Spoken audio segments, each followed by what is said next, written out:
अच्छा देखिए कुछ हाँ सुनिए सुनिए, अरे यार अब बाकी बाद में करूंगा। यहाँ के कुछ लोकल लोग आसपास के गांव के मिल गए। आइए इधर, इसी आसपास के गांव के हैं। हाँ, मेरा तो घर है गोपाल नगर में। गोपाल नगर के किसानों की भी तो जमीन गई है। हाँ। आपकी गई? हाँ, मैंने दिया था। वो इधर फैक्ट्री बनेगा इसीलिए हम दिया था। तो फैक्ट्री तो नहीं हुआ। आप लोग प्रोटेस्ट में शामिल थे कि नहीं? प्रोटेस्ट का मतलब जब आंदोलन हुआ था, ममता ने जो प्रोटेस्ट किया था, विरोध किया था अगेंस्ट सरकार के खिलाफ, आप उसमें थे कि नहीं? नहीं। मेरा राज्य सरकार बोल रहा था जो जमीन देने के लिए जब इधर फैक्ट्री होगा, नैनो होगा, इसीलिए हम जमीन दिया था। लेकिन हुआ नहीं यार, क्या कर सकता हूँ। तो किसानों ने तो वो किया था। हाँ, प्रोटेस्ट किया था। प्रोटेस्ट किया था, ऐसे ही बात है। और अब प्रधानमंत्री आने वाले हैं। अब इस इलाके के गांव के लोगों को क्या लगता है कि यहाँ नैनो प्लांट रहा होता तब ठीक है, या चला गया आपकी जमीन बच गई तब ठीक है? अभी तो 2006 साल से लगभग 2025 या 26 हो गया। अभी तो ऐसा ही पड़ा हुआ है। कुछ फैक्ट्री होगा तो अच्छा होगा। सब लोग बोल रहे हैं जो इधर नैनो दूसरा बार होगा तो अच्छा होगा।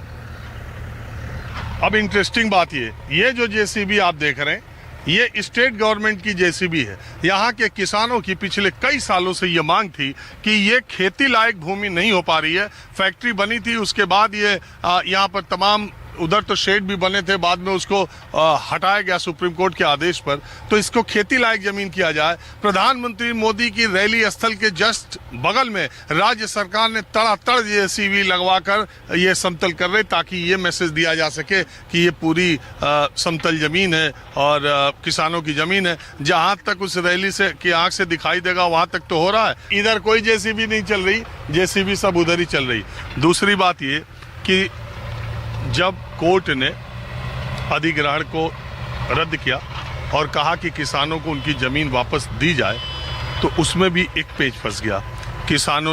ज़्यादातर किसानों ने मुआवजा ले लिया था, और मुआवजा ले लिया तो ज़मीन तो उनको वापस मिल गई, लेकिन किसान उस ज़मीन पर सिर्फ खेती कर सकते हैं, उसको बेच नहीं सकते। वो अपने बेटे भाई को तो दे सकते हैं, लेकिन उसको बेच नहीं सकते। अभी भी एक तरह से राज्य सरकार का स्वामित्व इस भूमि पर है। मैं सही कह रहा हूँ? हाँ, आपकी जमीन आपको वापस मिल गई? दिया खेती बाड़ी करने के लिए। आप बेच नहीं सकते? नहीं, कहा कि किसको बेचूंगा, ये तो सरकार का है।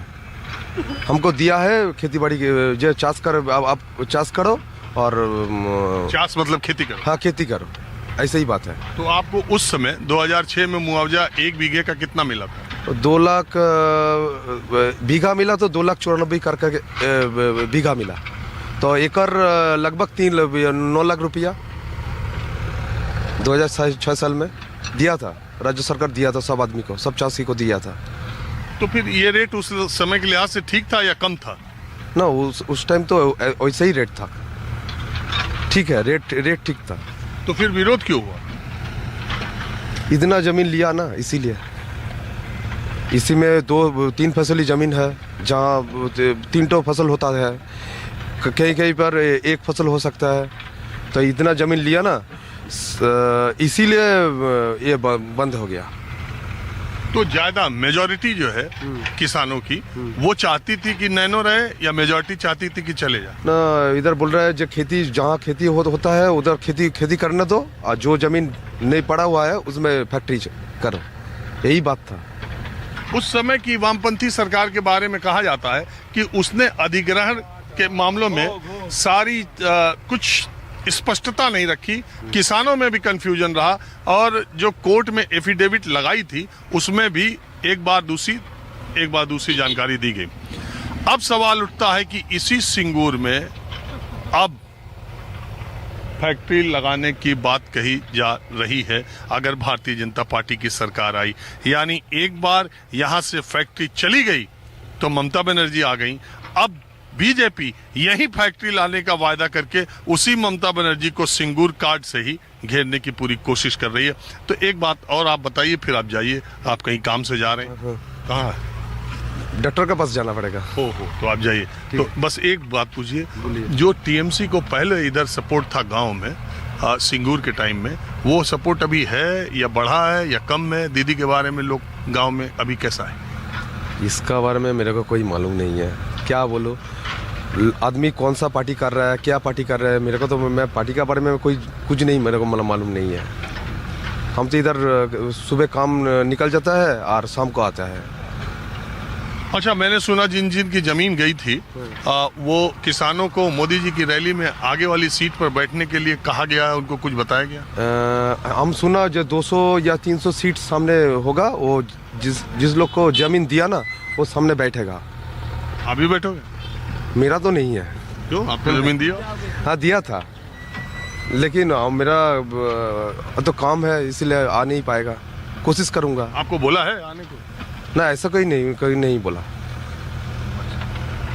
ठीक, आ रहे हो? हाँ ठीक। Okay, thank you. Thank you. क्या नाम है आपका? मेरा नाम है गौतम साहाना। आप रुके, बात किया, इसका बहुत Thank you. शुक्रिया। तो ये चलती हुई रोड है पतली। हाँ, आप रुकिया, बात ही करने का तो रुका हम। बोलिए। आपका नाम क्या है? सुशांत पात्रो। सुशांत पात्र जी, आपका गांव कौन सा है? हमारा गांव रतनपुर सिंह। आपके गांव की जमीन गई है? ना नहीं है, वो तो दूर है। दूर है। कोई बात नहीं। तो मुझे आप ये बताइए कि आप इसके बारे में, ये जो सिंगूर, एक बार सिंगूर ने ममता बनर्जी को लाने का काम किया, अब बीजेपी इसी सिंगूर से उनको कह रही है कि उनकी अब फिर यहाँ पर फैक्ट्री ले आएगी, इंडस्ट्री ले आएगी। इसको आप लोग कैसे देख रहे हैं? ना, वो होगा, हो जाएगा तो कोई अच्छा होगा, ये कोई बुरा बात नहीं है। तो फैक्ट्री होगा तो अच्छा होगा, सबको, आदमी को अच्छा लगेगा। तो अब इस इलाके के लोग क्या सोचते हैं कि उस समय आंदोलन करना चाहिए था कि नहीं? जिसका जमीन गया वो तो ऐसा बोला है, मेरा जमीन गया तो हम फकीर हो जाएगा, इसके लिए आंदोलन हुआ। तो वो लोग अब क्या बोलते हैं? अगर कोई आदमी बोला ना नो फैक्ट्री होगा तो अच्छा होगा, यही बोला। समय का बाद में आ जाएगा ना, तो ऐसे बोलता रहेगा। अच्छा, अब दीदी का गांव देहात में पहले जैसा मामला था वैसा ही है या अभी कम है या ज्यादा है? 30% बढ़ गया। दीदी का वोट और बढ़ गया ना, बीजेपी का 30% बढ़ गया। अच्छा, बीजेपी का, तो वही तो, हम तो दीदी का घट गया ना। हाँ, किस वजह से? ये फैक्ट्री नहीं हुआ तो कुछ आदमी का तो रहेगा मन में, तो ऐसा लिए ही तो कुछ आंदोलन हुआ। तो आंदोलन तो किसानों को, वो किसानों को हुआ, आम पब्लिक को तो नहीं हुआ। जिसका जमीन गया वो आंदोलन कर रहा है, बाकी आदमी का तो नहीं गया तो फैक्ट्री चाहेगा। काज कम करने का तो बात है। आपका नाम क्या है? वो तो बोल दिए ना, मोनिका हाँ, पात्र। आपका नाम बताओ। हिंदी बोलती हो? ना बोल अच्छा, कोई बात नहीं। ठीक है, आप रुके, आप जाए, आप रुके, आपका बहुत शुक्रिया। तो मसला ये है कि 1894 के कुल मामला ये हुआ था